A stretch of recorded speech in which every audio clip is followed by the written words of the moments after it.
Welcome to our maths lesson. We're going to be learning about angles formed by a transversal. We have our two lines, or they could have been called rays. The line that cuts through these two lines is a transversal line. What's special about these angles that are formed?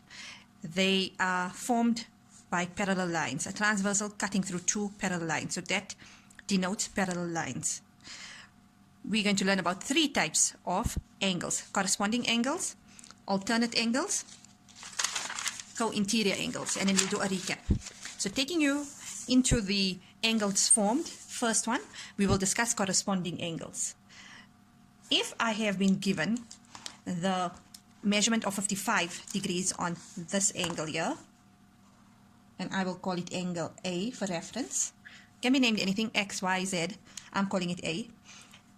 What are the angles that are corresponding to 55 degrees?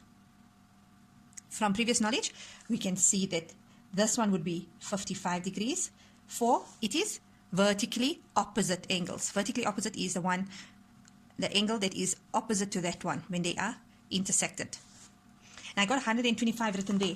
That is angles on a straight line. So it is 180 degrees minus the 55 degrees, which gives me 125 degrees. For reference purposes, I'm going to call this angle B. So angle B is equal to 180 because angles on a straight line, which is known as supplementary angles. And that will be my reason, minus a given. So we know that's 125. So what is still corresponding? I haven't answered the question. When we have a parallel cut by a transversal, the corresponding angles are equal. So if we had to take a protractor, this angle, and believe it or not, this angle would all be the same. So for corresponding purposes, I'm going to use color to show you. So the two oranges, and this one will correspond to this one. Let's use a green. So can you see the color coding? That is important for you to be able to see. A quick reference is to remember corresponding angles is something like an F, the inside of the F. But now your F can be rotated, so it will still be those two. As in here, it's an upside down F. That's this. And what about this side? It's an F that is flipped this way. All of these shapes are your corresponding angles. So likewise, 125 will be corresponding there. That is vertically opposite to this. So that's 125. This is corresponding to that. Let's go to alternate angles. So in alternate angles, we get an interior and an exterior. The easier one, I feel, and that's just for me preferably, is the interior alternate angles. Alternate. So alternate is either this side or that side, giving you a choice. The easiest way for us to remember, it forms a Z, and it's the either side of the Z.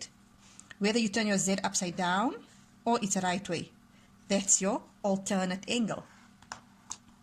We were given 120 degrees, but there's no Z here. Where can we see the Z? I will use a red. There we go. That's a Z.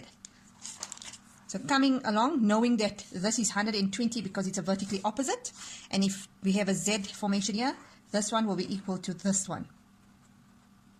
Just for reference purposes, I'll call that angle C. So this angle C is equal to that angle, and that is your Z. Angle, supplementary angle, so that one works out to 60 degrees.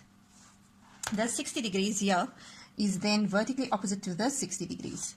So if we have to look for this alternate angle, it will be an upside down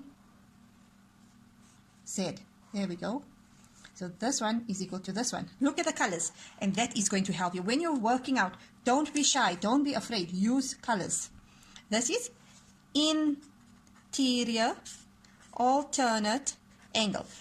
It's shorthand, and it's very legal to use that in exams. What about exterior exterior alternate angles. So getting on from our working out from the interior, if I can look at the exterior, so this is your inside, the interior of the shape.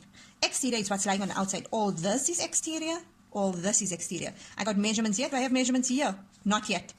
Let's go ahead and see. So if this is 60, and now I'm staying away from vertically opposite because we're trying to learn corresponding alternate co-interior. So as far as possible, I will try to use those 3 types of angles to solve the puzzle. Just like we have the F here, I have an F coming over here. That green will then be equal to this one. Can you see it? There's the F. So, in other words, I am saying that 60 is equal to 60 here. This 120 is equal to 120 here. For the sake of it being an upside down corresponding angle, from here I am able to now show you an alternate